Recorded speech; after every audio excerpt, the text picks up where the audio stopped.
Tupac Shakur died at just 25 years old. At the time, the story seemed simple.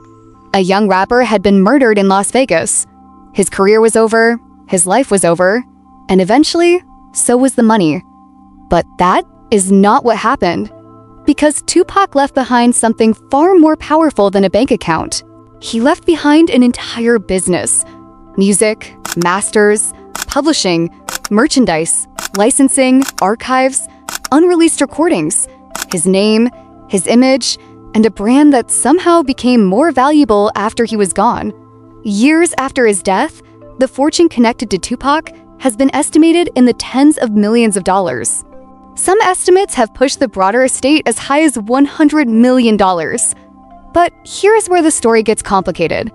That $100 million does not simply belong to one person, and the woman closest to that fortune is not the person most people expect. Her name is Sekyiwa Shakur, Tupac's sister, and her story reveals something very few fans understand about celebrity wealth.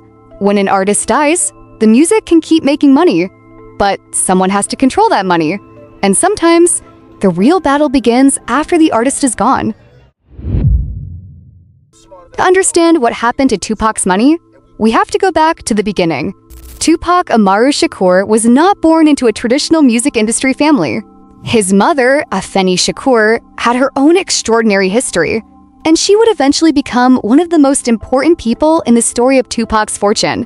Tupac rose from a difficult childhood to become one of the biggest artists in the world. By the time he released albums like Me Against the World and All Eyes on Me, the numbers were becoming enormous. But success in music does not necessarily mean wealth. In fact, at the moment Tupac died, his financial situation was far more complicated than the mythology suggests. A 1996 Los Angeles Times report said Tupac had sold more than $60 million worth of albums that year alone. Yet his attorney said Tupac owed his record company approximately $4.9 million. That detail is critical because it teaches us the first rule of the Tupac money story. Revenue is not the same thing as wealth. A $60 million album business does not mean the artist has $60 million sitting in a bank. Labels take their share, managers take their share, producers and writers are paid. Legal bills pile up, taxes exist, contracts determine ownership, and after Tupac died, all of those complications followed his estate. September 7th, 1996, Las Vegas. Tupac attends the Mike Tyson fight. Hours later, he is riding through the city. A car pulls alongside his BMW. Gunfire erupts. Tupac is hit multiple times. 6 days later, he is dead. 25 years old. And suddenly, every asset he owned became an estate problem. There was only one major issue. Tupac had not left a will. That meant the rules of inheritance became extremely important. His mother, Afeni Shakur, ultimately became the central figure controlling the estate. And she did something that would change everything. She did not simply collect the money, she built around it. She protected it. She pursued rights. She fought over recordings. She turned Tupac's name into an ongoing commercial enterprise. The company that became central to that strategy was Amaru Entertainment. And this is where Tupac's story stops being just a rapper's story and becomes a business story. Tupac was dead, but Tupac the business was alive, and it was incredibly productive. He had recorded an extraordinary amount of music. There were unreleased recordings, archive material, alternative versions, live recordings, and songs that had never been commercially released during his lifetime. That meant his estate could continue releasing music. And it did. Posthumous Tupac albums became a major part of the business. One of the most remarkable examples came in 2004. Loyal to the Game debuted at #1 on the Billboard 200. Think about that. A rapper who had been dead for 8 years was still producing #1 albums. And that was not an accident. It was the result of having something extremely valuable, an enormous archive combined with an enormous audience. Forbes reported in 2002 that Tupac's estate had generated an estimated $40 million since his death. By then, his catalog had already become a financial machine, and the money didn't only come from music. The estate's commercial universe included films, books, merchandising, clothing, and other uses of Tupac's intellectual property. The logic was simple. Tupac wasn't only an artist anymore. Tupac was an intellectual property portfolio.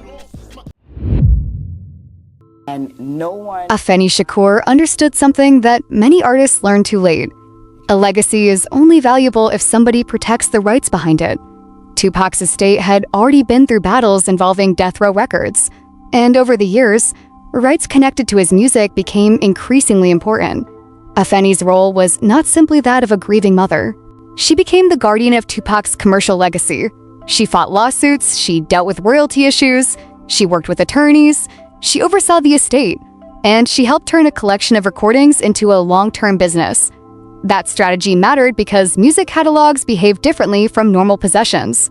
A house can be sold once, a car can be sold once, but a song can generate revenue again and again. A song can be streamed, licensed, placed in a film, used in television, used in advertising, performed, reissued, released in a new package, and every new generation of listeners can create new revenue. Then came another tragedy. May 2nd, 2016, Afeni Shakur died, and suddenly the question became, who controls Tupac's legacy now? This is where Sekyiwa Shakur enters the center of the story. Sekyiwa, often called Set, was Tupac's surviving sister and Afeni's daughter, and Afeni had prepared an estate plan. Court documents later filed in the dispute describe Sekyiwa as an original primary beneficiary of Afeni's trust. The trust also specifically provided Sekyiwa with a $100,000 cash gift and rights to certain tangible personal property. But that's where internet headlines become misleading, because the trust wasn't written like, give Sekyiwa $100 million. Instead, Afeni created a sophisticated structure involving multiple trusts, beneficiaries, charitable interests, and continuing financial arrangements. That means the question isn't simply, how much money did Sekyiwa get? The real question is, what exactly did she inherit? What did the trust control? And who had the power to manage it? And those are very different questions. This is where one number has taken over the internet: $100 million. You see headlines suggesting that Tupac's sister inherited $100 million, but the evidence doesn't support stating that as a verified personal inheritance. Recent estimates place the broader Tupac estate somewhere around tens of millions of dollars, with some estimates reaching $100 million. Other estimates are considerably lower. Why? Because valuing a celebrity estate is incredibly difficult. You have to estimate future royalties, catalog income, licensing, merchandise, brand value, intellectual property, contracts, expenses, taxes, and the changing value of music rights. A catalog isn't like cash in a checking account. Its value depends on how much money it is expected to generate in the future. So saying, Tupac's estate is worth $100 million doesn't automatically mean Sekyiwa has $100 million in cash. That's a massive difference. And it is exactly the kind of distinction a Netflix documentary would make. Because the real story isn't that somebody suddenly found a $100 million bank account. The real story is that Tupac built an asset that continued producing money for decades. And now, people were fighting over who is managing it. In January 2022, the story became public in a much more explosive way.